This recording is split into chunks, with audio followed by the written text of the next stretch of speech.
Hi, it's Sarah here with Nicholson Tutoring, and today I want to talk to you about some equations concepts that you'll hopefully find helpful for the math modules in the SAT. As we all know, DESMOS is a hugely powerful tool that helps you save a lot of time and move through a lot of math really quickly. But you'll also have to confront some pretty pesky word problems, and a lot of those test more abstract or conceptual ideas about what an equation is, how it's put together, when you multiply, when you add, and that sort of thing that Desmos really can't help you with. So today in this video, we're going to look at 4 questions in increasing difficulty level so that you'll hopefully find something that will help take you from wherever you're currently scoring to that next level. Okay, let's dive in with the first question on the screen here. We've got a word problem. We do have answer choices here, which is great. So let's see what they're giving us. They're telling us this trombone teacher charges $65 per hour for lessons, plus a $50 administration fee. Which of the following gives the total cost, C, in dollars of a lesson that lasts H hours? All right, so we have dollars, we have hours, we have a fee, which is in dollars. Let's not try and create this from scratch. Let's look at our answer choices first, and we want to sort of see what's the same and what's different. All of these equations equal C, which makes sense because that's our total cost in dollars. All of them are multiplying something by H. So let's start there, okay? H is our number of hours. So what would we be multiplying hours by? We would be multiplying hours by the dollars per hour, because if you multiply the rate dollars per hour by number of hours, that gives you total dollars for that many hours. So we know we need to multiply 65 by H. That gets rid of A and B pretty quick. Okay. Now, the remaining 2 answers are putting that 50 in there, which remember is an administration fee. And we just have to figure out, would we add it or subtract it? Because this is the total cost, we do have to add it because that's an additional thing that we have to pay. So our answer is D. All right, a straightforward example, but really contains everything you need to know. What are the units you're dealing with? And are you dealing with something in the problem that's a rate that's going to happen every hour or every day or whatever the increment is? Or are you talking about something that happens one time? In this case, an administration fee. That's a one-time fee. Assessing those elements will always help you drive to the correct equation. Let's look at another example here, okay? Here we've been given a long word problem, but they've given us the correct equation. So we're not coming up with the equation, we're just assessing it here. And the equation is y equals 76 minus 14s, where y is the number of balls of yarn left, okay, so remaining, and s is the number of Saturdays that she has worked in her craft room. All right, so we're being asked, what's the value of 76 represent? All right, let's go to our answer choices first. Look at C and D. C and D are similar in that they are both claiming that 76 is a rate, okay, 76 balls per day or balls per hour. Remember what we just talked about with that last question. If 76 is a rate, we would be multiplying it by something, in this case, probably S, which we clearly are not here. So let's get rid of those things. All right. Then we're down to A and B. We're already ahead then. And so the difference here is A is saying she will finish cleaning out her yarn stash in 76 Saturdays. That doesn't make a lot of sense because S is the number of Saturdays she has worked. And so we wouldn't be subtracting that from 76. So we're left with B. Let's talk about why B is right. 76 is what she starts with. So we can deduce here, if S is the number of Saturdays, then 14's got to be the number of balls of yarn per Saturday that she gets rid of. Okay, that's why we're multiplying 14 by S.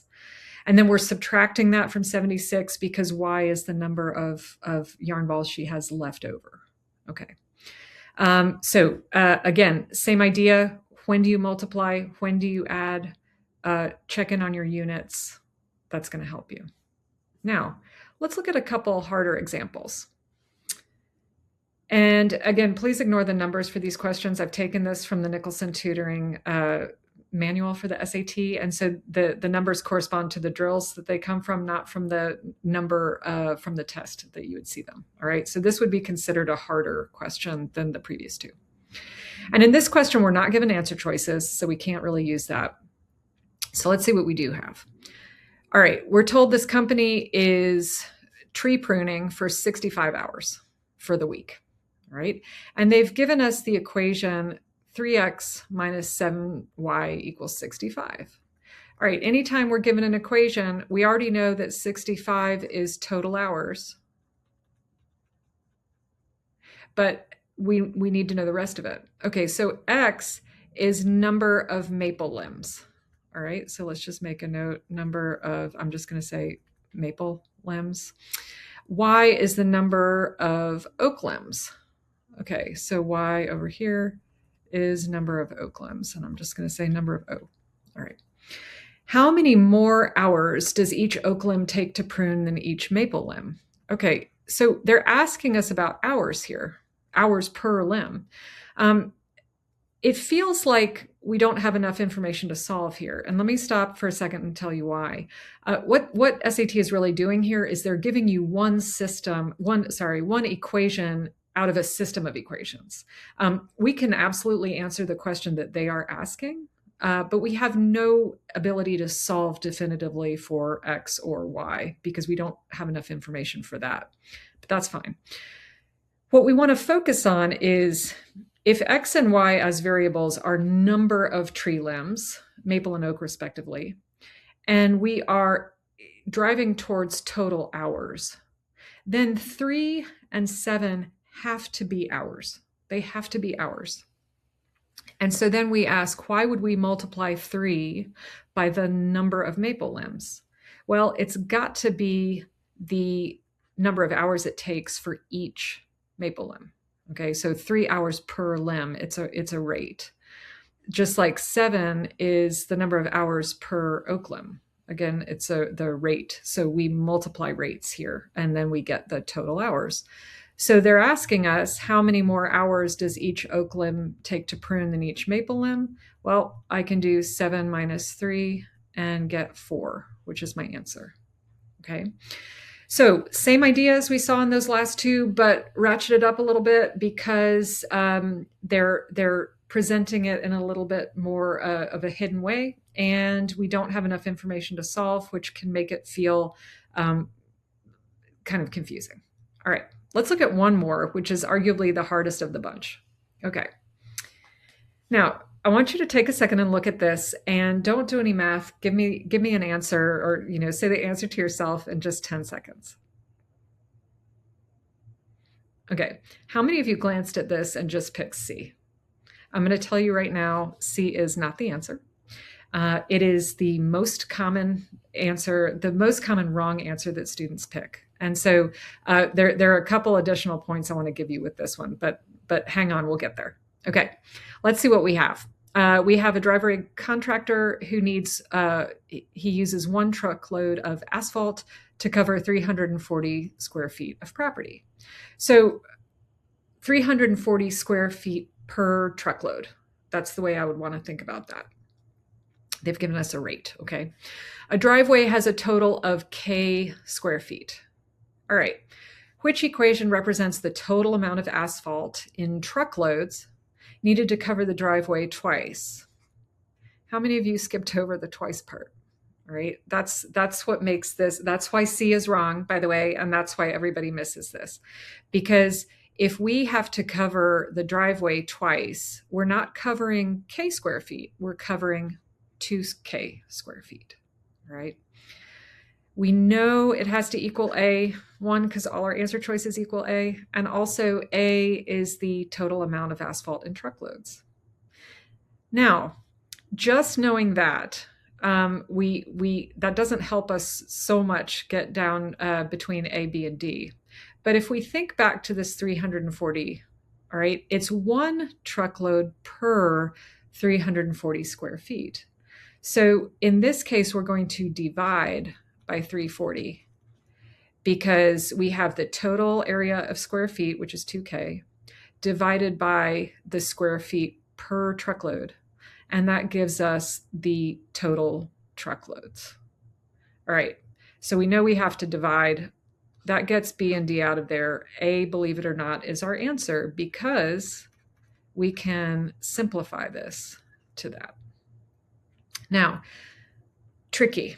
This is a very tricky question. And again, you would see this at the end of the second harder math module. Most students miss it, not because the math is that hard. We're doing the same math that we have effectively done in all three previous problems. The difference is, one, you are absolutely being set up to glance at this and pick C. Absolutely. All right. So two, if we're running out of time in the module, we're going to cut corners. We're going to probably not read every word. And so those are the big points I want to make here. Success in the SAT math section isn't always about how much math you know, and it's not always about how great you are at DESMOS.